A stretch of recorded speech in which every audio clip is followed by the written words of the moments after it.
Hello guys, welcome to this video. In this video, we'll discuss about the minor or capacity of contract. Okay, whether a minor can enter into a contract or not. Okay, so basically इस video में हम बात करेंगे कि एक जो minor है, जो एक बच्चा होता है लॉ के नज़र में, वो कॉन्ट्रैक्ट में जा सकता है कि नहीं और वो एग्रीमेंट कर सकता है कि नहीं. ठीक है. सो फर्स्ट ऑफ ऑल हम ये देखेंगे कि Indian under Indian Contract Act 1872 में क्या बताया गया. फर्स्ट ऑफ ऑल ये हम डिस्कस करेंगे दैट सेक्शन 10 कैपेसिटी की बात करते हैं कि एक इंसान की क्या कैपेसिटी होनी चाहिए एक कॉन्ट्रैक्ट में एंटर होने के लिए और एक एग्रीमेंट बनाने के लिए. फर्स्ट ऑफ ऑल ये जो बात करते हैं दैट ये सिर्फ कैपेसिटी की बात करते हैं सेक्शन 10. और दूसरी बात, ये सेक्शन 10 भी एक एसेंशियल इंग्रेडिएंट है कॉन्ट्रैक्ट का. ओके. और सेक्शन 11 जो है वो मेंशन करता है who are incapable to contract. Okay, basically section 11 ये कहते हैं कि कौन ऐसे लोग हैं जो कि कॉन्ट्रैक्ट में एंटर नहीं कर सकते हैं या फिर कॉन्ट्रैक्ट नहीं बना सकते या फिर एग्रीमेंट नहीं बना सकते. First of all unsound mind, जो कि जिनको बिल्कुल भी समझ नहीं है या फिर जैसे पागल इंसान है.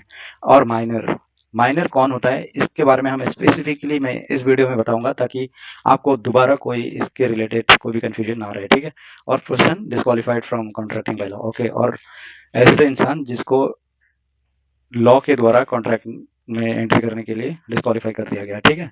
So under Indian Contract Act 1872 a minor is defined as a person who has not attain the age of 18 years. Okay. Indian Contract Act में ये डिफाइन किया गया है कि एक पर्सन जो माइनर है वही इंसान माइनर है जो जिसका अभी तक 18 साल नहीं हुआ है. ठीक है. However if a guardian, okay, guardian is appointed for the minor, अगर कोई गार्डियन जो है वो माइनर के लिए अपॉइंट कर दिया जाता है और if the minor is under the guardianship of the court of courts. Okay.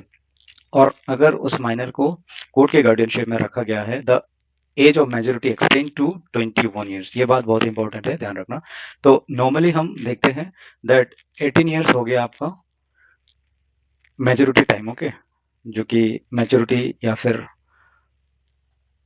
18 years cross होगा तो हम उसको माइनर नहीं मानेंगे. और जब एक इंसान जो कि लॉ के गार्डियंस में रहता है या फिर लॉ के द्वारा उसको गार्डियनशिप प्रोवाइड किया जाता है, देन वो एज जो है 18 से बढ़ के 21 तक हो जाती है. ठीक है. 21 साल तक हम उसको माइनर ही मान सकते हैं, 21 साल के अंदर तक. तो ये बताया गया है कुछ, हाँ, मतलब की पॉइंट जो है उसको डिफाइन किया गया है कंसिडर माइनर को कंसिडर करने के लिए. Age of majority, a person is consider a minor until they reach 18 years. Okay. जब तक एक बंदा जो 18 साल की उम्र ना हो जाए तब तक उसको माइनर कंसिडर किया जाता है. और दूसरी बात है, a legal guardians is appointed for the minor. और ये जो बात अभी बताया कि अगर कोई इंसान के लिए या फिर कोई बच्चे के लिए लीगल गार्डियंस अपॉइंट किया जाता है कोर्ट के द्वारा, ठीक है, कॉन्ट्रैक्ट में और एग्रीमेंट में, तो उसका जो है 18 से बढ़ के कितना हो जाता है, 21. 18 से बढ़ के 21 ईयर्स तक रहते हैं. इट मीन दैट 21 ईयर्स के अंडर उनको हम माइनर कंसिडर करेंगे. लीगल कैपेसिटी क्या है, ए minor, okay, minor leg the legal capacity to enter into binding contract. Any agreement with a minor is void ab initio. मतलब वो कोई भी कॉन्ट्रैक्ट और एग्रीमेंट जो है माइनर के साथ किया गया है तो फिर वो पहले से ही वॉइड होगा. इसका मतलब ये नहीं कि वॉइडेबल होगा, ऐसा नहीं है. Void ab initio. Okay. Initial stage से ही वो वॉइड हो जाता है. तो contempt of, sorry, competence to contract. Okay. Section 11 की बात करते हैं इंडियन एंट्रा कि कौन कौन जो है कॉम्पिटेंट कोर्ट मेकर कॉन्ट्रैक्ट में जा सकते हैं. जैसे मैंने अभी एक्सप्लेन किया है, unsound mind minor and the person disqualified from contracting by the law. Okay. वही पर्सन जिसको कॉन्ट्रैक्टिंग लॉ के द्वारा डिस्क्वालीफाई किया गया है. ठीक है. सो आई होप आप समझ पा रहे होंगे कि माइनर इंडियन कॉन्ट्रैक्ट एक्ट में किसे कहा जाता है. मैंने आपको बहुत अच्छे से एक्सप्लेन किया है. और यहाँ पे सेक्शन 3 जो है ये भी इंपॉर्टेंट है, देख लीजिए थोड़ा सा. दैट इंडियन मेजोरिटी एक्ट 1875 ये डिफाइन करता है that this act define the age of majority. ये एक्ट मेजोरिटी को डिफाइन करता है अकॉर्डिंग टू सेक्शन 3. इस सेक्शन 3 के अनुसार every person domicile in India shall attain the age of majority on their completing age of 18 years and not before. However if the guardian, जैसे मैंने बोला, majority, Indian Majority Act भी same बात करते हैं कि 18 साल जनरली हम उनको माइनर कंसिडर करते हैं. अगर कोई भी बच्चे को लीगल गार्डियनशिप अपॉइंट किया जाए, ठीक है, या फिर गार्डियनशिप के अंदर रहे तो उसका 18 साल से कितना हो जाता है, माइनर की एज 21 ईयर्स. ओके. तो हम उसको 21 ईयर्स तक माइनर ही मानेंगे. ठीक है. तो सबसे इंपॉर्टेंट एक केस लॉ है माइनर के regarding under the Indian Contract Act 1872.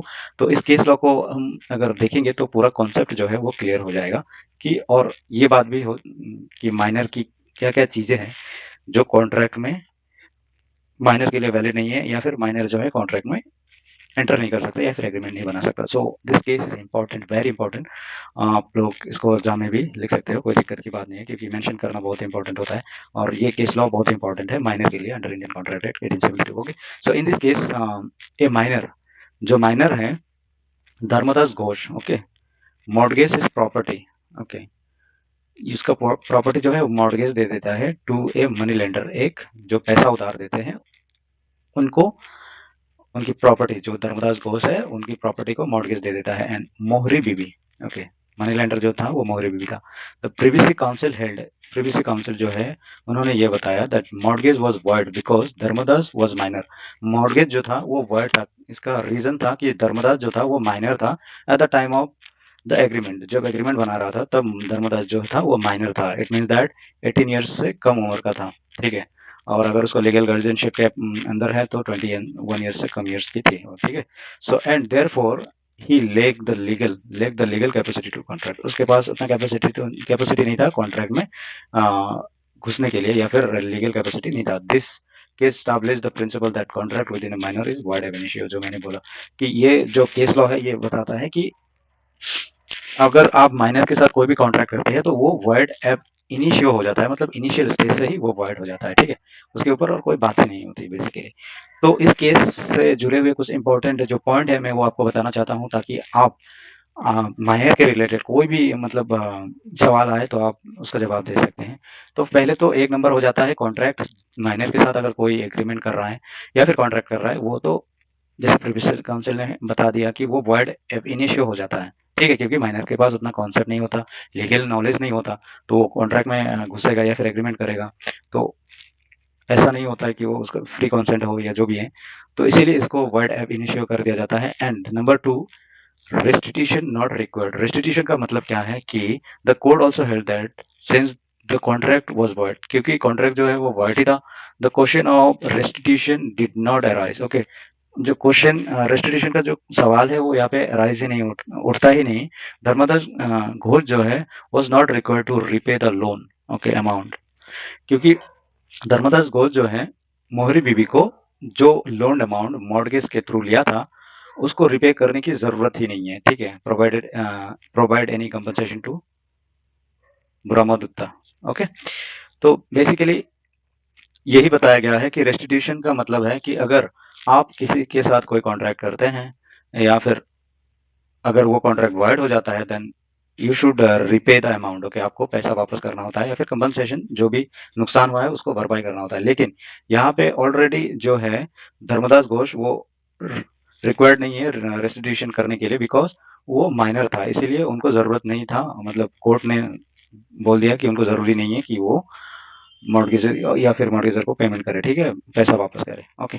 तो I hope you understood this point. And तीसरी हम मान के चलेंगे इसको, incapacity of minors to contract, okay. The case reaffirmed that minor lack the legal capacity to enter into a contract, binding contract, making such contract void ab initio from the beginning। जैसे उनके incapacity होता है और यहाँ पे staple भी apply नहीं होता है। For example doctrine of staple क्या कहते हैं कि अगर कोई बंदा पहले फॉर एग्जाम्पल ए ने कोई स्टेटमेंट दे दिया कि भाई मैं मेरा जो उम्र है 20 साल है, फॉर एग्जांपल उसने बता दिया, एक्चुअल में उसका उम्र जो है 17 साल है, ठीक है। तो अभी ये जब कोर्ट में जाएगा तो कोर्ट में क्या बताएगा कि सर मेरा 17 साल उम्र है, तो बी जो बताएगा सर ये तो मेरे को 20 साल बताया था, ठीक है, अभी 17 साल बता रहा है। इसका मतलब ये है स्टॉपल, मतलब ये डॉक्ट्रिन ऑफ स्टॉपल ये कहता है कि अगर कोई भी इंसान कोई स्टेटमेंट दे दे दैट ये चीज है, कोई भी बात बताए, बाद में उस बात को वो टाल नहीं सकता। बेसिक मतलब मैंने बहुत ही सिंपल वे में आपको समझा रहा हूँ दैट कोई भी डॉक्ट्रिन ऑफ स्टेबल का मतलब ही यही है, कोई भी इंसान अगर कोई स्टेटमेंट दे देता है वेदर इज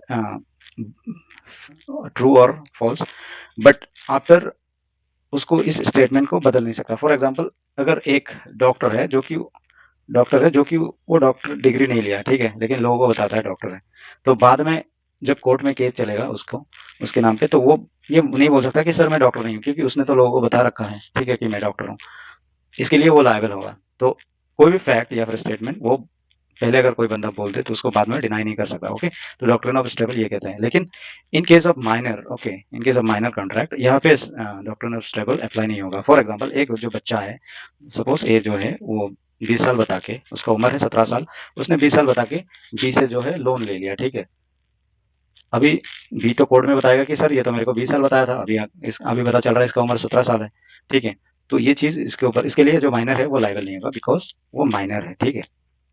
यहाँ पे साफ साफ लिखा हुआ है that doctrine of stable which prevent a person from denying the truth of statement they previously made, जो कि पहला स्टेटमेंट दिया गया है कि वो बाद में चेंज नहीं कर सकता, does not apply to minor, ये माइनर पे अप्लाई नहीं होता, even if a minor represent his age. अगर कोई माइनर अपने एज को या फिर अपनी उम्र को गलत बताया हो किसी इंसान को कॉन्ट्रैक्ट के द्वारा या फिर कॉन्ट्रैक्ट के टाइम, ठीक है, एग्रीमेंट के टाइम मिस रिप्रेजेंट करे अपने एज को, वो लाइबल नहीं होगा। ओके, आई होप कि आप लोगों ने जो माइनर का कॉन्सेप्ट है कॉन्ट्रैक्ट एक्ट के अंदर ये अच्छी तरह से समझ गए होंगे, ठीक है।